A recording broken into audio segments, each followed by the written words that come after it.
Welcome to Digital Therapeutics edition of Digital Health Today, and I'm your host, Eugene Borhovich. In the previous episode, we invited Jason Brook, a medical device attorney and regulatory quality advisor, to speak about the multitude of paths entrepreneurs can take to get regulatory approvals. While we focused mainly on US, we did also compare regulatory developments in other areas of the world. My guest today is Brian Harris, CEO and co-founder of MedRhythms. MedRhythms' mission, in their own words, is to positively impact the lives of those living with neurologic injury and disease by building next-generation neurotherapeutics that leverage the power of music and technology to redefine what's possible in brain health. Imagine that, music as medicine. But before we dive in, I wanted to have Brian or Owen, or both, on our first season, but for many reasons it didn't work out. But there's a time and a place for everything, and on the heels of their fundraise, a deal with Biogen, and a first-of-its-kind partnership with Universal Music Group, it is absolutely the perfect time to have Brian on this DTX podcast. I finally met Brian at Health Conference in Boston last year, in person, and the high energy and passion just exuded when we met, and it does so in this podcast as well. I hope you enjoy my conversation with Brian Harris. Brian, welcome to the DTX podcast. As you know, I wanted to have you guys, you and Owen, last season, but we made it in season 2. So would love to get to know you, who you are, your background, how you got to start MedRhythms, and a small interesting fact about yourself. Well, thanks, Eugene. It's great to be here. Certainly an honor to be on the show. And anytime we get to share about this journey that we're on at MedRhythms, it's always an honor for me to do so. So I appreciate you having me here. I'm Brian, the co-founder and CEO of MedRhythms. By background, I'm a board-certified music therapist, and I specifically have advanced training in the neuroscience of music, and specifically how that can be clinically applied to help people recover from neurologic disease and injury. So that could be stroke, traumatic brain injury, Parkinson's disease, MS. And thinking about how we started the company, I was a clinician at Spaulding Rehab Hospital in Boston, which is the Harvard Medical School affiliate for neurorehabs, where I was treating patients using live music interventions, and primarily treating patients with stroke and brain injuries. And we were finding that patients were getting better faster with greater results. And we now had the neuroscience that we could not only explain how these results were possible, but also how we could standardize and replicate them. And very quickly after I started their music therapy program at Spaulding, the demand for my services, both from physicians who were writing orders for me to see their patients, but also from patients and their family members who were saying, Brian, you helped my dad walk again. How do I get more of this when I leave the hospital? And at the time, really, the answer was, there's nothing you can do. And as a clinician, that was an awful conversation for me to have with patients and their family members on a regular basis. And so it was really based upon the results that we were seeing in the clinic and the demand that we were seeing that we started MedRhythms around this fundamental mission of how do we bring this important care to everybody around the world that we believe fundamentally not only needs it, but deserves to have access to it. And that was really the genesis of MedRhythms. Your previous job and your training is probably an interesting fact by itself. Any other ones that you want to add to the mix here? Interesting facts. I love to play ping pong, and I'm probably strangely too good at ping pong than I should be for the normal person, but not good enough for as amount of ping pong as I played in my life, to be honest. I had a ping pong table, still do in my house, and I play a lot. So I love ping pong. Brian, I will take you on. Let's go. I'm actually pretty much in the same boat, so looking forward to that. Love it. I love it. Well, that'd be fun. The next conference we're at, Eugene, we'll have to play. Exactly.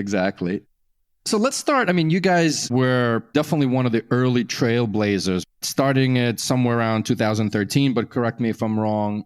And obviously, everybody needs some funding, and you either bootstrap it or raise it. Maybe you can tell our listeners a little bit of your fundraising efforts. DTX was barely even a term still. How are you pitching this? Give us a little bit more on the financing side to get this off the ground. Yeah, it's interesting. When we first started the organization, as you mentioned, in 2013, we actually originally started the company as a therapy services provider. So we thought perhaps if we hired other clinicians that were trained like me in the specialization of neurologic music therapy, that's how we could grow and reach more people. And we quickly found that model, for a number of reasons, one, it's difficult and expensive and timely to scale a services business But also number two, there simply weren't enough clinicians for the amount of need there were. So in about 2015, as we really transitioned to thinking about technology. So from our focus, the mission has always been, how do we reach more people? And as we thought about how we do that, answer was technology. Obviously, back in those days, digital therapeutics as a term was just beginning. I'll say we sort of happened across the field of digital therapeutics as we were thinking about technology. In those early days, sometimes we were talking about digital medicine. Sometimes we were talking about just technology-enabled healthcare.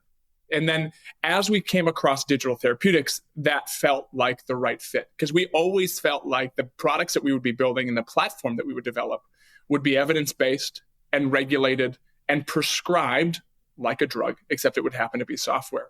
And so this field of digital therapeutics really resonated, but was the right fit as we thought about describing the organization.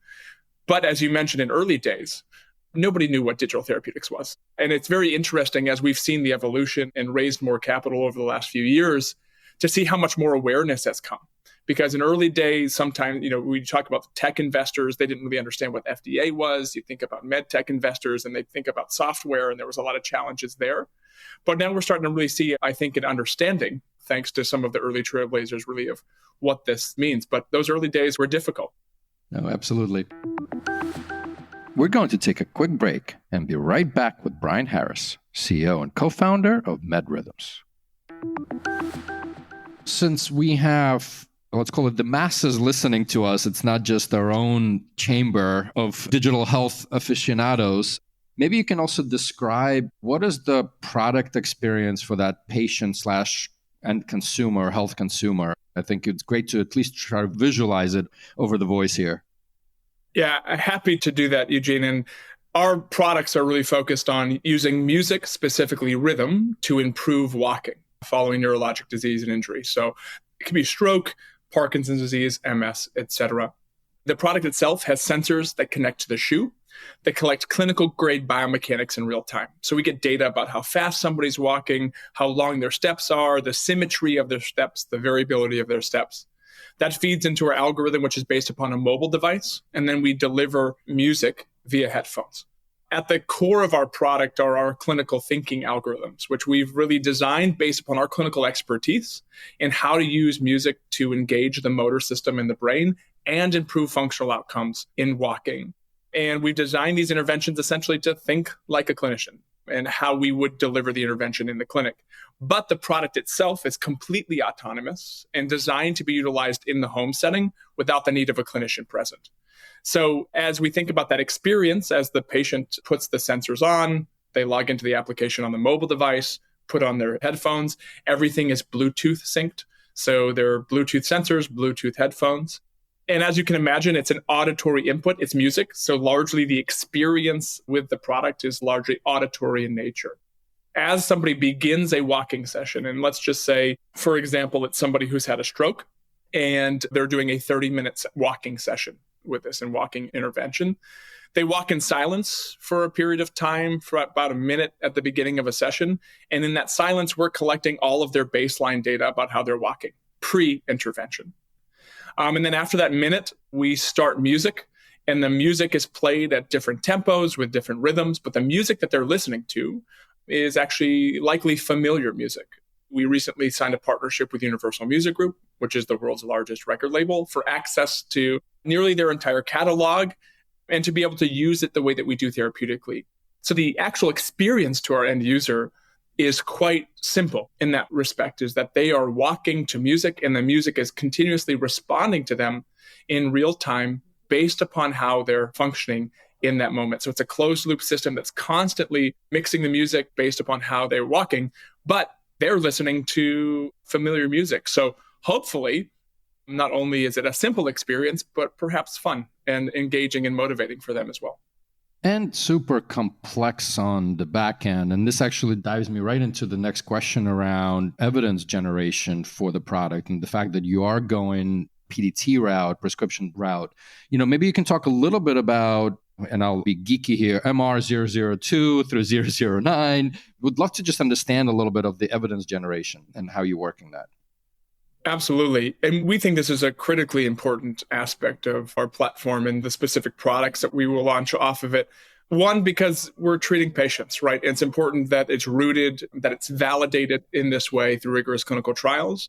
And particularly as we go through FDA, we may make claims about products.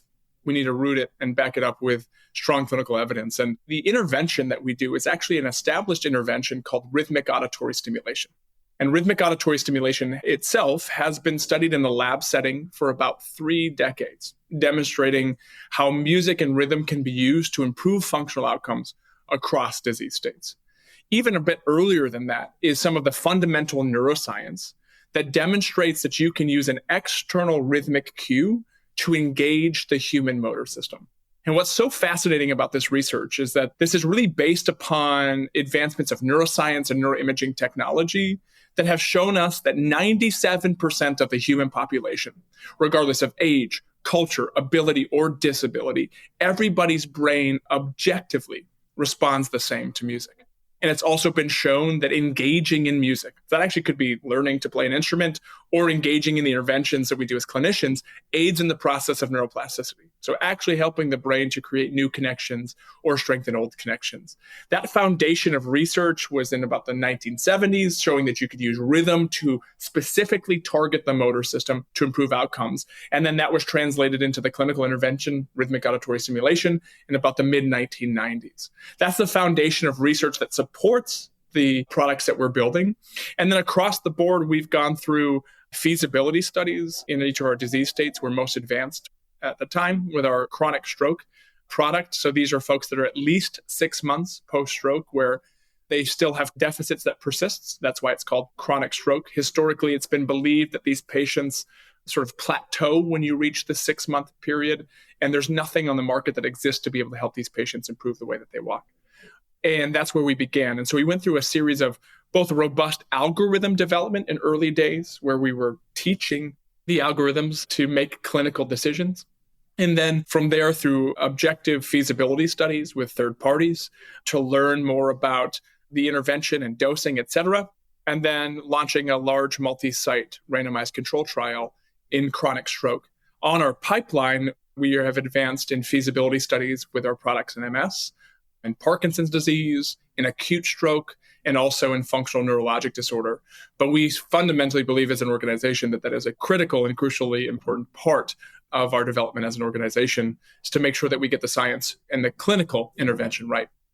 You mentioned earlier you're actually treating, and while music is medicine, we've been talking about this for probably decades, to your point, right?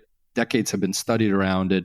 Your decision to go prescription route versus, and not to call out other names, but you can download things in the App Store, right? And there are therapeutic effects of it, non-clinical, but maybe you can dive a little bit deeper on the actual prescription route versus more of a consumer route. It's a really good question. And I think, as most people think about music, everybody has that experience, right? Music can be therapeutic. When we listen to music, it can be therapeutic. The difference here, and the reason why we chose to really focus on prescription digital therapeutics, fell into a number of categories that were both business decisions and fundamentally clinical decisions in our mind. And with the results that we believed that we can get and the potential that we believe that this has, we are making claims and treating specific diagnoses. We are treating function related to neurologic disease and injury. And as such, we believe that the validation of clinical trials, along with a regulated product that could be prescribed, was even on principle the right way to go, even to sort of elevate the intervention to that sense.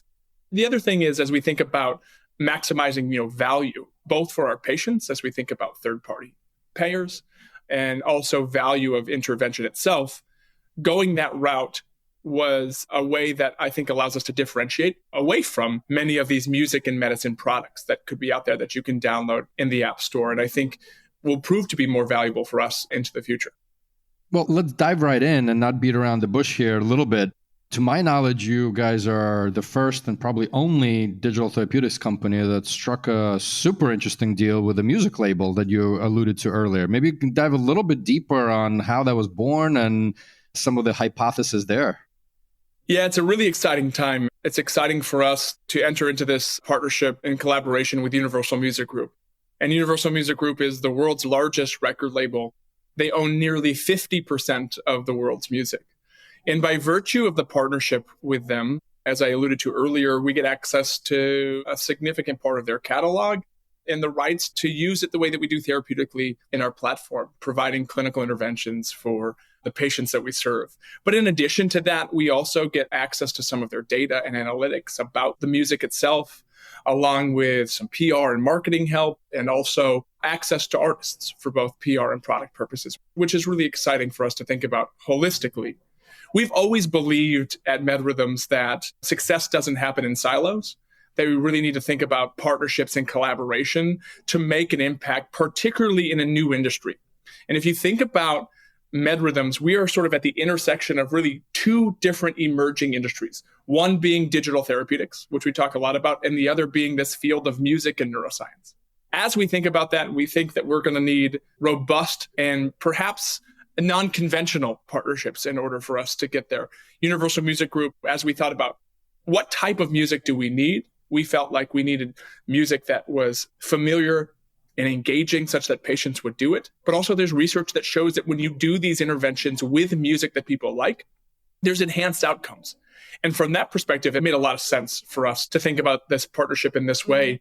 And I think for Universal, they're a very innovative and forward-thinking organization in terms of how they think about the next frontier of music and the next frontier of uses of music. And I know that they specifically have been interested in music and health applications. And really, I think we're excited about the potential of a prescription music platform, which, as we think about that too, if we're fortunate enough to get an FDA approval, we will be the world's first prescription music platform.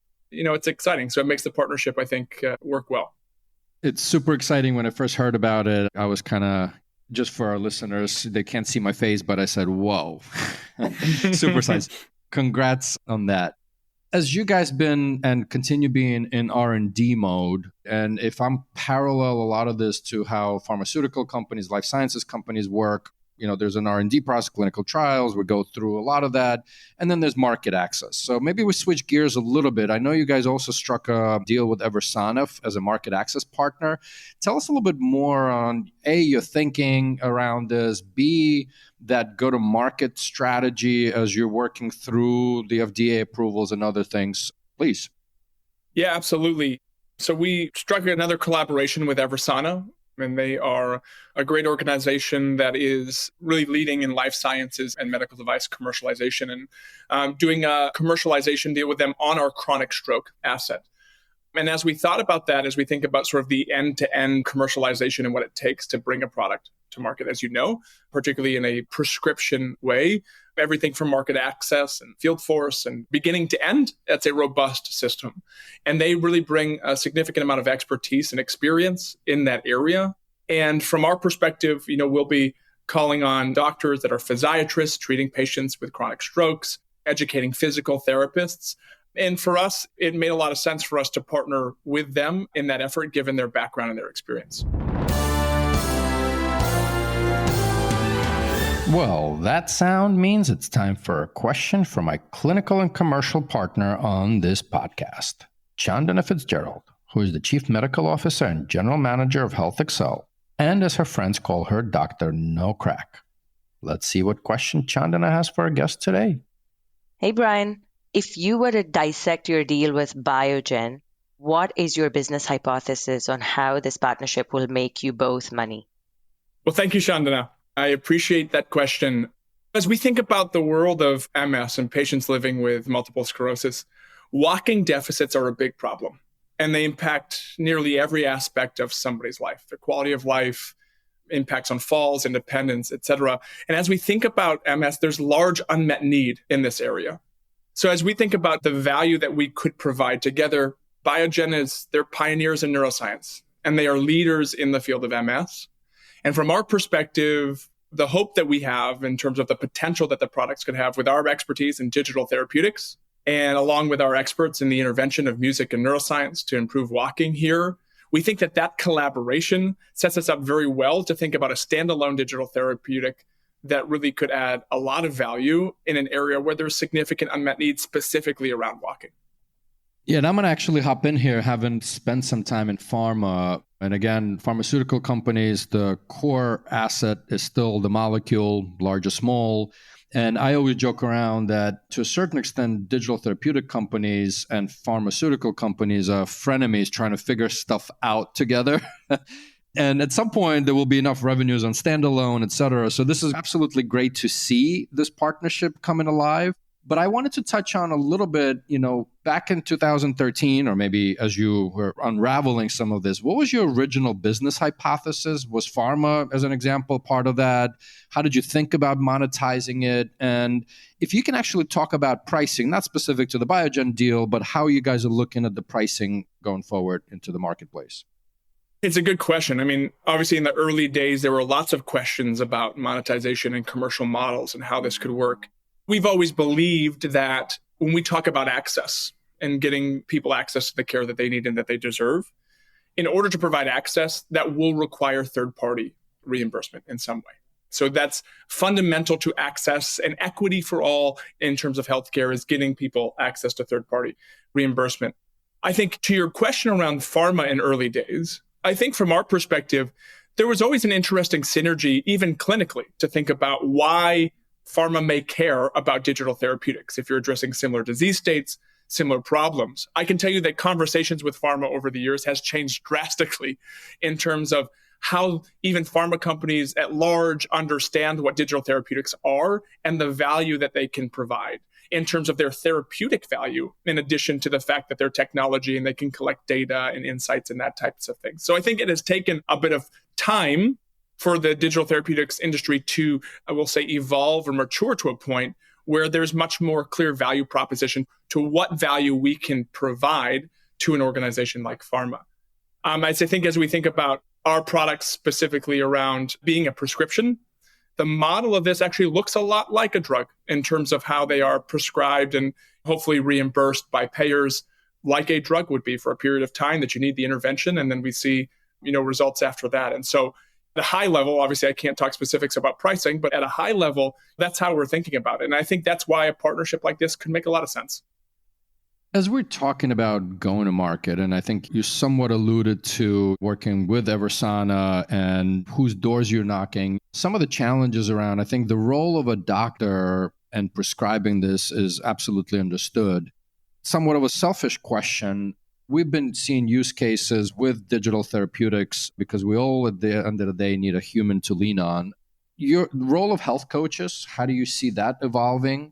Whether it's with you guys directly or just in the digital therapeutic world?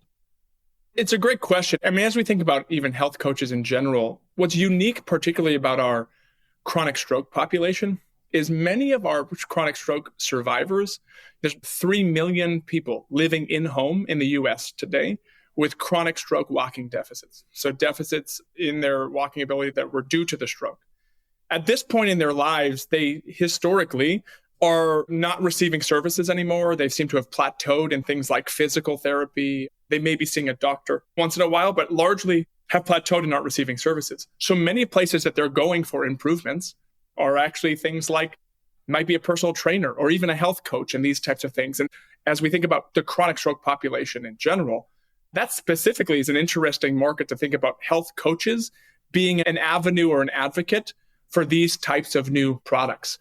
When we think a little bit broader than that, I think regardless of population, folks like caregivers and their networks and the people that they look to for health input are going to be critical to the success in terms of the awareness that it can be provided and education that can be provided about new products.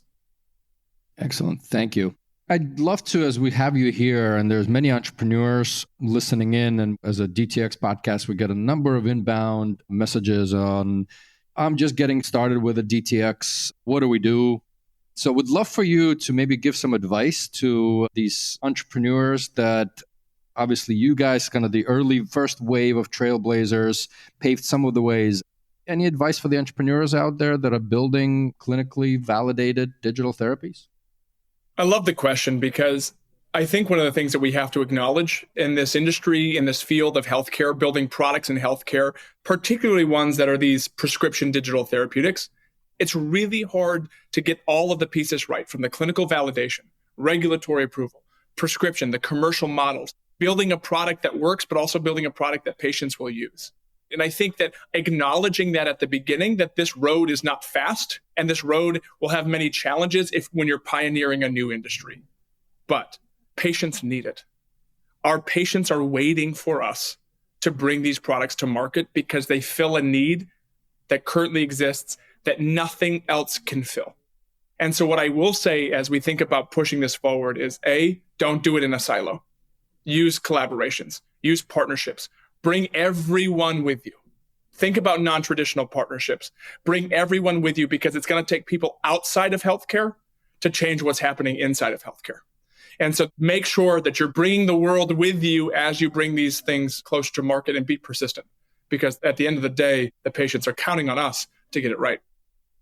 Thank you. This was wonderful. And this reminds me of that statement, if you want to go fast, go alone. If you want to go far, go together. I think the challenge for entrepreneurs is marrying the fast and long. But I think we're all finding those balances. Absolutely. Well, Brian, we started with you in the beginning and want to end with you and would love for our listeners to understand what gets you up in the morning, aside from your young son. Yeah, he does. My 2.5-year-old certainly does give me up in the morning at varying hours of the morning.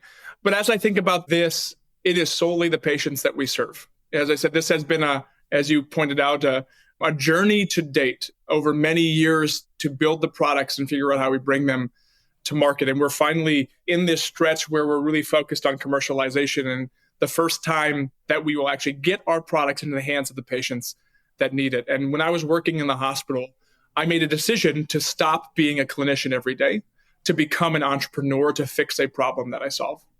And for me, when I saw that there was a need in the hospital and I found that I had a solution to that need, I felt like I had a responsibility to do something about it. And so my path to entrepreneurship was really driven by that responsibility to patients. And I gave my patients, my colleagues, the doctors there, my word that I would figure it out. And that's what keeps me going and makes me wake up in the morning as we do this work. Absolutely powerful. Brian, thank you for being here and informing our listeners on your journey. And looking forward to the next steps and seeing some of the commercialization come alive. Thanks, Eugene. I appreciate the opportunity and always an honor to be here and to talk about that. So thank you very much.